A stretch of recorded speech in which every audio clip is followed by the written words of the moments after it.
Hello and welcome back to Sensei Movie Recaps. Today, I'm going to explain a drama film called The Man Who Sold His Skin. Spoilers ahead, watch out and take care. The protagonist, Sam, lives with a friend in a small apartment in Lebanon. He frequently stares at the pictures of his married ex-girlfriend, Abir, still confident that he will get back together with her someday. He and his roommate work on a poultry farm and make enough to eat 2 meals a day. On special occasions, they crash art exhibitions and steal the food presented to the guests. In one such exhibition, the receptionist suspects them and asks for their names. Right then, the manager of the gallery, Soraya, starts talking to the receptionist, and Sam gets a chance to walk away. Seconds later, Soraya asks him his name and finds out that he is not on the guest list. Upon discovering that he is here for the food, she asks him to wait till the end and take the leftovers home. Sam is surprised by the lady's kindness, but he feels embarrassed to accept the food. It just doesn't taste as good when you don't steal it. Then we are introduced to a controversial contemporary artist named Jeffrey. He is known for his outrageous way of representing social norms in the form of art. He is also the most valuable artist of the modern day, as every single one of his creations sells for more than $1 million. Upon finding out that Sam is a freeloader and a Syrian refugee, Jeffrey takes interest in him. He brings Sam to a bar for a drink and reveals that he wants to create art about refugees and their struggles to get a visa. He also finds out about Sam's wish to go to Belgium, where his ex-girlfriend Abir has moved in with her husband. Using his desperation, Jeffrey wants to take advantage of the guy. When Sam inquires what he wants, Jeffrey replies that he wishes to have his back. Sam is excited to return home the next day because he has arranged a video call with his ex-girlfriend. They see each other after a long time and feel the love all over again. Abir is looking for a job as a translator, and until then, she is working from home with her husband. The news saddens Sam because that would mean she and her husband are spending more time together. Just then, her husband Ziad comes into his view and kisses her before she ends the call. Sam is left disheartened. After that, he desperately wants to go to Belgium, and the only way to do so is by contacting Jeffrey. Later, he goes to the art gallery and talks to Jeffrey's lawyer on the phone. He explains that if Sam signs the contract, he will have to sell his skin for a lot of money. The rest of the conditions are written on the contract itself. Without thinking much of it, Sam signs the paper, unaware that the decision is about to change his life. In the following scene, Jeffrey tattoos the picture of a Schengen visa on Sam's back to represent how toxic the world is for refugees like him. Since a Schengen visa is one of the hardest to get, it makes the tattoo more meaningful. Jeffrey calls it a living art, one that crosses all lines like the revolution has crossed all lines in the current world. In the evening, Sam returns home with a real passport and visa. Jeffrey has provided it to him so he can be taken around Europe for exhibition. The following day, Soraya and Sam are on a plane flying to Belgium. Sam couldn't be happier to finally meet Abir. He reaches a hotel in Belgium and tries calling her but gets no reply. After many attempts, she calls him back and is visibly in a bad mood. He says he wants to meet her, but the conversation is interrupted by her husband. He invites Sam to their house and doesn't forget to mention that he and his wife will welcome them. Sam hardly gets to talk to Abir before the call ends abruptly. Following that, a photo shoot takes place, which is way out of Sam's comfort zone. He tries making conversations with the photographer, but it only ends up making the interaction more awkward. After the shoot, Soraya gives Sam her phone so he can take a picture of himself and send it to his mother, who is worried about him. In the next few days, his back tattoo shakes the entire world and becomes a controversial sensation. He sees the tattoo's picture on every billboard in every corner of the city. He is also made to stay still for hours in art exhibitions where he is the main attraction. If he moves even to talk to fans, the organizers order him to sit back down. It is almost as if Sam no longer owns his body. Sam reminisces about the life he lived 1 year ago in Raqqa. He lives amidst the Syrian civil war, but the presence of his girlfriend, Abir, makes everything better. One afternoon, they meet on a bus where Sam finds out Abir is going on a date with a different man that evening. However, Abir has only agreed to meet him for her mother's sake and has no intention of marrying him. Sam jokingly asks her to marry him and inquires if there's a priest on the bus. A man laughs and starts singing a song while everyone dances to it. In the following scene, Sam is home when a bunch of policemen knock on his door and arrest him. They believe that he is a revolutionary because he mentioned the word freedom when they were on the bus earlier. A police inspector asks him about his true intentions and secretly tells him to run away. The policeman is a friend of Sam's father and knows that he is not a threat, but if he is convicted, he will surely be hanged to death.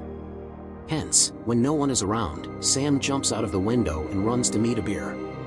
I run to meet Abir all the time. At her home, a man has come with his family to arrange a wedding. Abir sees Sam and runs to him excitedly, but she soon finds out he cannot stay there for long. In fact, he will now have to run away from Syria if he wants to live because the government has declared him a terrorist. In an attempt to save him, Abir calls the guy who wishes to marry her. His name is Ziad, and he works in the Syrian embassy. Abir introduces Sam as her classmate and asks Ziad if he can do anything to help him clear his name. Ziad doesn't believe them when they claim that Sam hasn't done anything wrong. With no way out, he has to say goodbye to Abir and run away. In the following scene, Sam's sister is driving to Lebanon. She is stopped at the checkpoint where the guards make sure she isn't carrying anything or anyone illegal. When they find nothing, she is led into the country. Sam comes out from under the seat, revealing that he was hidden the entire time. He is finally safe but is now a refugee in a new country without the love of his life. Back in the present, he is resting in his expensive hotel room when a man knocks on his door. He is a representative of Syria and has been sent by the government authorities. They are planning to sue Jeffrey for abusing Sam and using his body for art. Hence, they need his help in doing so. However, Sam slams the door on the man's face, enraged that the same government that wanted him dead is now asking for his help. When it gets dark, he calls his mother, who is worried about him. All her relatives have painted Sam as a freak who sold his body for money. He makes her understand that they're just jealous because he reached the height of success they were never able to achieve. The next day, Sam finds out Abir's address and goes to meet her. She sees him outside the house and freezes in shock. He lies that he works a normal job in an art gallery, which is how he was able to fly to Belgium. The lovers hug each other, unaware that Abir's husband Ziad is watching them. Sam understands that she cannot come with him, but he promises to always be there for her. In the following scene, Ziad brings Abir to the art exhibition to show her that Sam lied to her about his job. On discovering the truth, she is horrified and worried for him. Ziad insults Sam, which results in an altercation. In a fit of rage, Ziad hits an expensive painting and damages it. He is arrested for it while Jeffrey's lawyer helps Sam get out of this situation.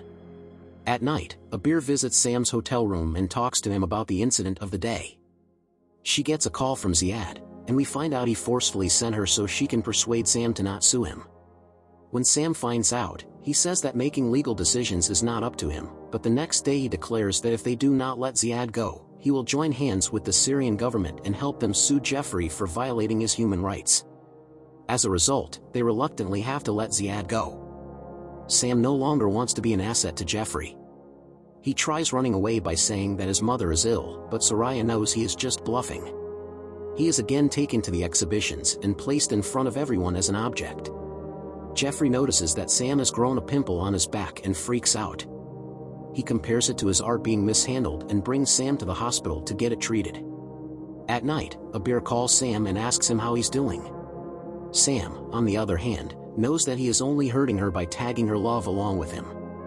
Hence, he lies that he has fallen in love with Soraya and ends the call. After that, he gets on a call with his family, who are happy that he sent the money. His sister and her husband are starting a business, and the family finally has enough food for everyone. However, Sam then notices that both of his mother's legs are amputated. She discloses that a wall fell on her legs in an explosion a while ago.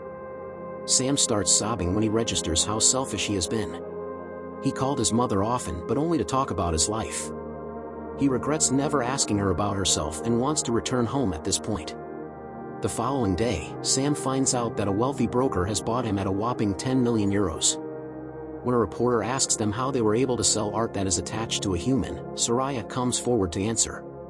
She discloses that laws related to human trafficking applied to this case, so they had to trade in Switzerland where they could manipulate the translation and make it legal. The scene then cuts to 9 months later. Sam is in an auction where people are bidding prices for him. Suddenly, something clicks inside his head, and he starts cursing everyone. He takes out an earphone, which people think is an explosive, and they run away as he laughs. In the end, he is imprisoned. Sam has lost his mind, tired of being treated like a commodity. When the lawyer comes to bail him out, he says he doesn't want to go outside, but upon seeing that Abir is also with him, he agrees to talk. Abir translates the lawyer's comments to Sam as an official translator. She also reveals that she has left her husband and wants to be with him. They have spent too much time trying to mend the situations they are in. Now it is time for them to actually be together. In the following scene, everyone is in the court.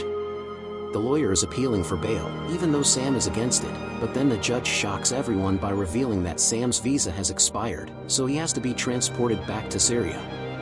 No one can do anything about it since it is a requirement made by the law outside. The reporters inquire if Sam is scared because he is worth millions of dollars, but he says that he is happy to finally go back home. A few weeks later, Soraya watches a video on her laptop. Sam has been executed by Syrian terrorists for being a traitor. Not only that, but the group's skin is back and sold the tattoo on the black market. It is somehow found and shipped back to Belgium. In the ending scene, Jeffrey watches two men install the back tattoo to the wall at a museum. Even after death, Sam doesn't stop being an object. Then it is disclosed that Sam was never killed. He is living his best life with Abir in his village. The tattooed skin was fake and was arranged by Jeffrey, who knew that he couldn't hold Sam for a lifetime. Moreover, the tragedy of Sam's alleged death makes it more expensive. In the last scene, Sam and Abir are seen together, enjoying their freedom. Subscribe for more videos like this, turn on notifications, and leave a like to help the channel out. Thank you for watching.